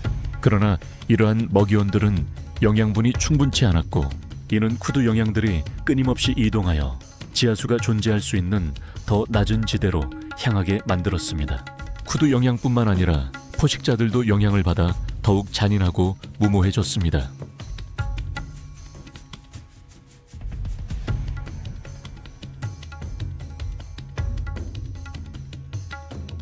칼라하리 사막 가장자리에는 거대한 모래 언덕들이 끝없이 펼쳐져 있습니다. 이곳의 생태계는 물이 극도로 희박하더라도 생존할 수 있는 아카시아 나무와 바오밥 나무에 의존합니다. 강들이 마르면 나무들이 생명줄이 됩니다. 한때 수천 종의 동물들을 먹여 살리던 광활한 초원들은 이제 척박한 땅이 되었습니다. 한때 수천 마리에 달했던 물소떼들은 이제 심각한 감소에 직면해 있습니다.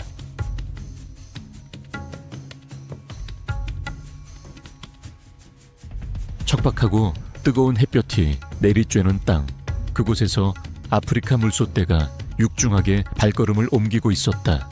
그들의 육중한 몸은 사막의 혹독함 속에서도 돋보였고, 굽이진 뿔은 굴복하지 않는 힘의 상징이었다.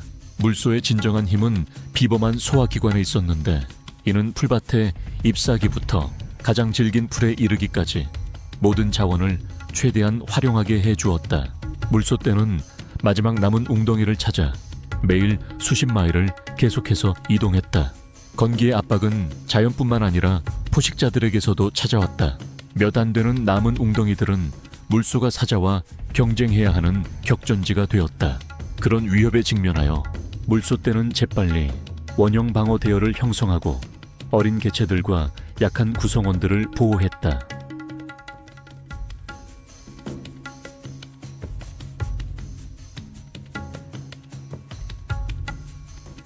척박한 환경 속에서 세계에서 가장 큰 새인 아프리카 타조는 인내의 상징이 되었습니다. 타조는 갈라진 대지 위를 당당하게 걸어갑니다. 무더운 날씨에도 타조는 효율적인 순환계와 단열층 역할을 하는 두꺼운 깃털 덕분에 안정적인 전을 유지합니다. 조목의 푸른 기운이 사라질 때 타조는 소화를 돕기 위해 즐기고 가뭄에 강한 식물, 심지어 자갈까지도 먹이로 삼습니다.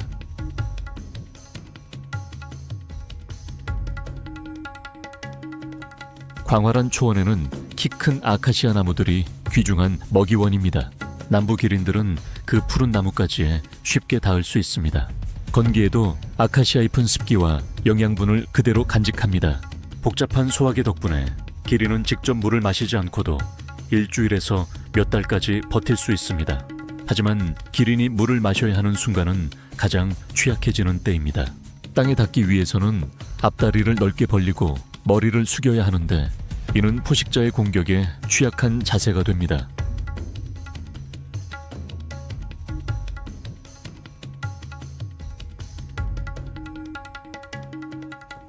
건기의 혹독함은 검은 코뿔소가 먹이를 찾아 더 멀리 이동할 수밖에 없게 만듭니다.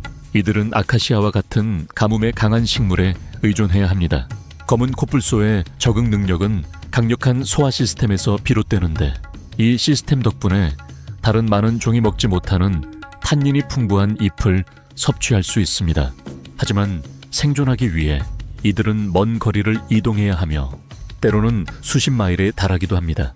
이러한 여정은 에너지를 소모할 뿐만 아니라 이들을 공격의 위험에 노출시킵니다.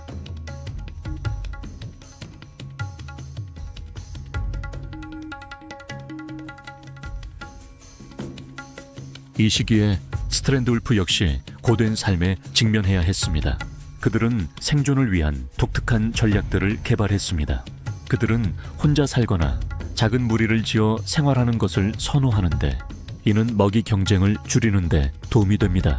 건기가 길어지면 갈증으로 약해진 동물의 사체 수가 늘어나고, 이는 그들에게 중요한 먹이원이 됩니다.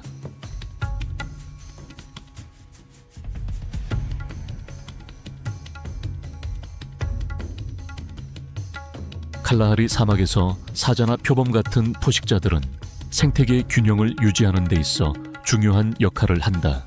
이들이 사냥을 할 때 사냥감의 남은 부분은 다른 생물들에게 기회가 된다. 가장 주목할 만한 것은 박쥐귀여우인데, 튼튼한 이빨과 먹이를 한 조각도 남김없이 활용하는 능력으로 알려져 있다. 덕분에 이 여우는 단순히 생존하는 것을 넘어 번성하기까지 한다.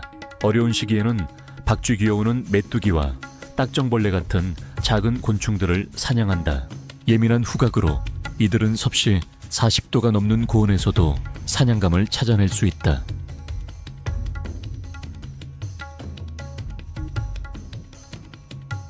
건기가 길어지면 모든 생물은 한계에 내몰립니다. 잼스복 영양은 생존의 달인으로 떠오릅니다. 이들은 귀한 수분을 섭취하기 위해 다육식물을 찾아 나섭니다. 식물에서 물을 흡수하고 저장하는 능력은 이들이 장기 가뭄에도 활력을 유지하도록 해줍니다. 이들의 강력한 소화기는 영양분이 부족한 식량원을 귀중한 영양원으로 바꿉니다.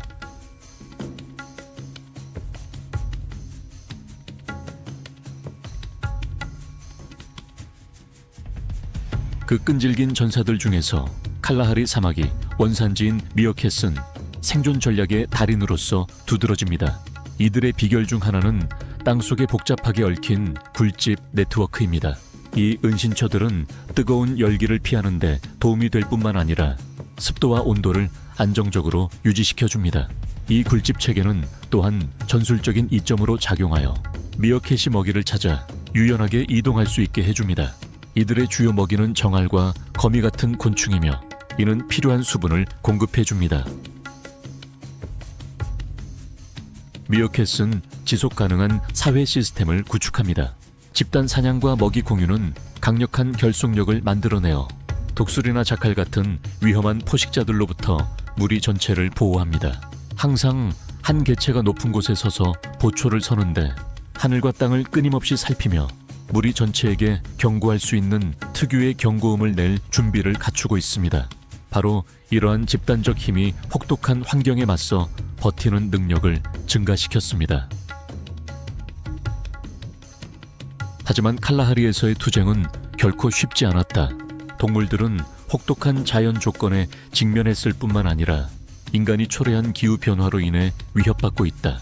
이상 기후 현상과 기온 상승은 칼라하리의 취약한 생태계를 완전히 교란하고 있다.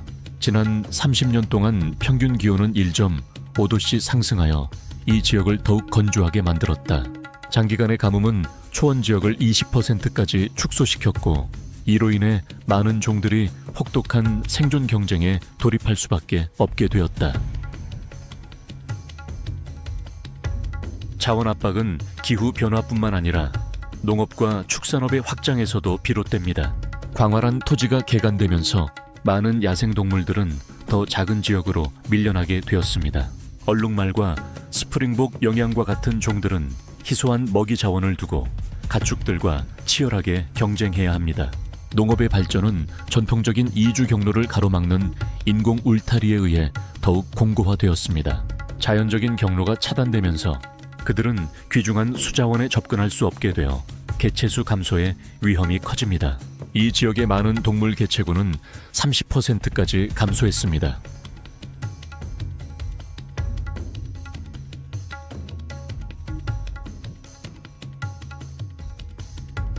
칼라하리 사막에서 코뿔소는 뿔 때문에 끊임없이 사냥당하여 그 개체수가 위험할 정도로 감소하고 있습니다. 이 지역의 사자 중 약 10%가 매년 사냥당합니다.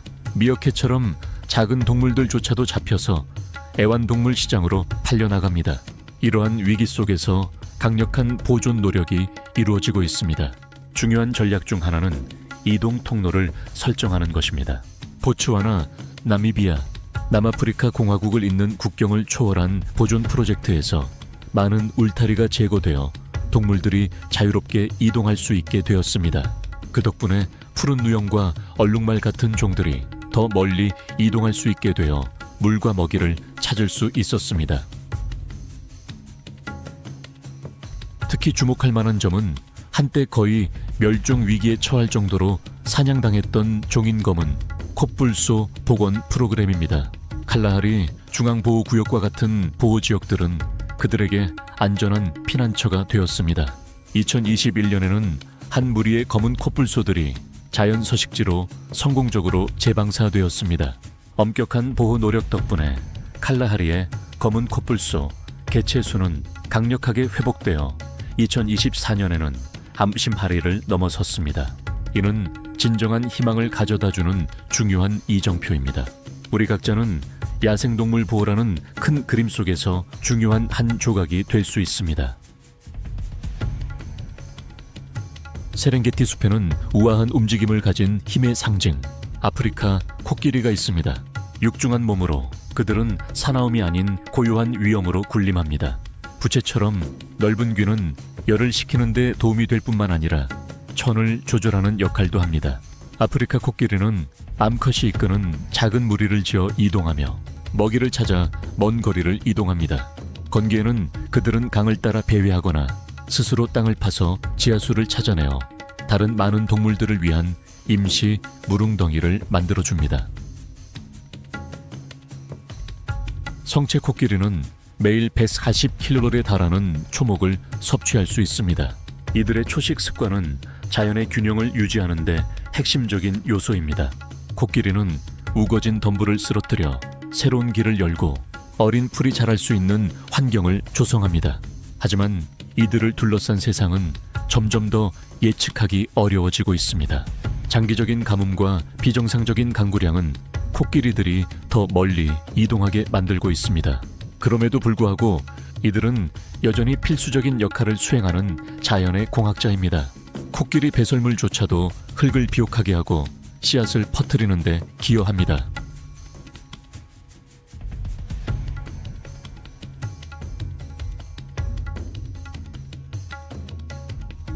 세렝게티의 풍경은 아프리카 물소로 인해 더욱 활기를 띈다. 푸른 초원 위에서 그것들은 힘의 상징처럼 우뚝 서 있다.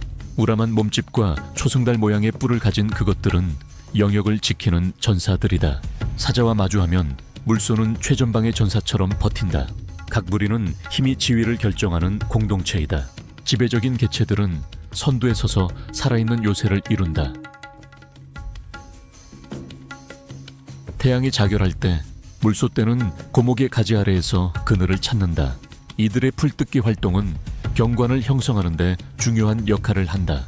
성체 물소 한 마리는 하루에 16kg의 풀을 섭취할 수 있으며 특히 큰 풀과 덤불의 성장을 억제하여 다른 식물 종들이 자랄 수 있는 환경을 조성한다. 물소의 발걸음은 또한 오솔길을 만들어내어 더 작은 종들을 위한 이동 통로를 열어준다. 먹이 사슬에서 이들의 위치는 양면적이다. 강한 성체는 좀처럼 포식자의 먹이가 되지 않지만 어리고 약한 개체들은 사자와 하이에나의 주요 목표가 된다.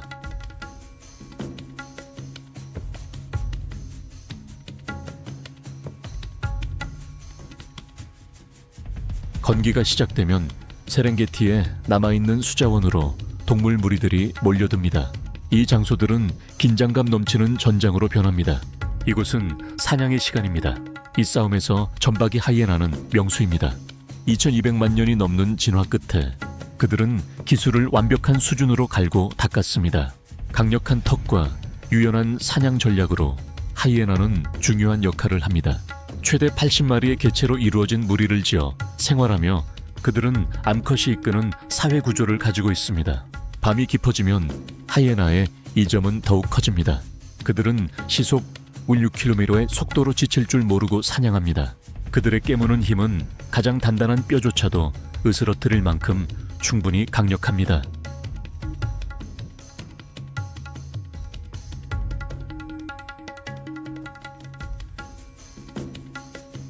세렝게티는 약 3,000마리의 사자가 서식하는 곳으로 세계에서 가장 높은 사자 밀도를 자랑하는 곳 중 하나입니다. 세렝게티는 동아프리카 사자들이 사냥하기에 완벽한 천국입니다. 먹이 사슬의 왕으로 불리는 아프리카 사자는 200만 년의 진화를 거쳐왔습니다. 성체 사자는 무시무시한 사냥꾼입니다. 수컷은 202km까지 나갈 수 있습니다. 두꺼운 갈기는 갑옷일 뿐만 아니라 힘의 상징이며 경쟁자들에게 자신의 신체적 능력과 성숙함을 알리는 역할을 합니다. 매일 성체 사자 한 마리는 약 7kg의 고기를 섭취해야 합니다. 그들은 매복 기술을 사용하는 것을 선호합니다. 짧지만 격렬한 추격전은 사자를 시속 80km까지 가속시킬 수 있습니다. 하지만 그들은 전박이 하이에나로부터 오는 치열한 경쟁에도 직면해야 합니다. 그러나 동아프리카 사자의 생존은 국제 자연보전연맹이 그들을 취약종 목록에 올리면서 위협받고 있습니다. 인간의 영토 확장으로 인한 압력이 그들의 생존을 위협하고 있습니다.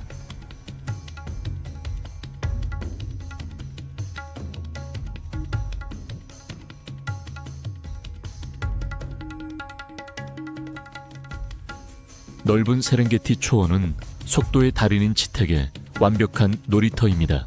날렵한 몸매로 그들은 비범한 속도의 화신입니다. 그들의 삶은 다른 포식자들과 다릅니다. 그들은 사자처럼 크게 포효하지 않으며 큰 무리를 지어 모이지도 않습니다. 대신 그들은 보통 몇 마리의 수컷으로 이루어진 작은 그룹을 형성합니다. 태양이 높이 떠오르면 치타는 키 큰 풀 사이를 은밀하게 움직입니다. 순식간에 그들은 폭발적인 속도를 내며 3초도 채 안 되는 시간에 시속 0에서 96km까지 가속합니다. 최고 속도에서는 시속 112km에 도달할 수 있지만 짧은 거리에서만 유지할 수 있습니다. 긴 꼬리는 방향타 역할을 하여 급커브를 돌 수 있게 해줍니다.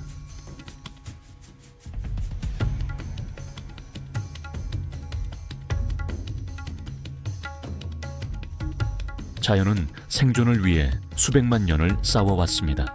이제는 인류가 그 생명을 보존하기 위해 싸워야 할 때입니다. 아프리카 한가운데에는 세계 최대의 국경을 초월한 보호구역인 카방고 잠베지가 자리하고 있습니다. 이곳에는 2,179마리의 코끼리, 1,500마리 이상의 아프리카들가에 그리고 약 4,000마리의 사자가 엄격한 보호를 받으며 살아가고 있습니다. 카자는 단순한 땅 조각이 아닙니다. 카자는 5국가 간의 역사적인 협력을 상징하며 35개 이상의 보호구역을 연결하는 무제한 생태 통로를 만들어냈습니다. 저희는 여러분을 카자의 장엄한 야생으로 초대합니다. 5개국 하나의 생존 전장. 이례적으로 긴 건기 동안 한 마리의 검은 코뿔소가 들가의 떼의 발자국을 조심스럽게 쫓고 있었다. 둘 다 물을 찾고 있었다.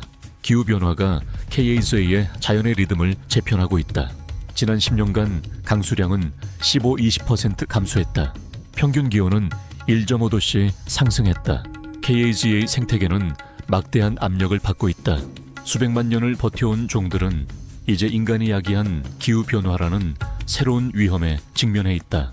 하지만 KAZA는 여전히 자연이 숨 쉴 수 있도록 함으로써 생물 다양성을 보존하는 최후의 보루이다.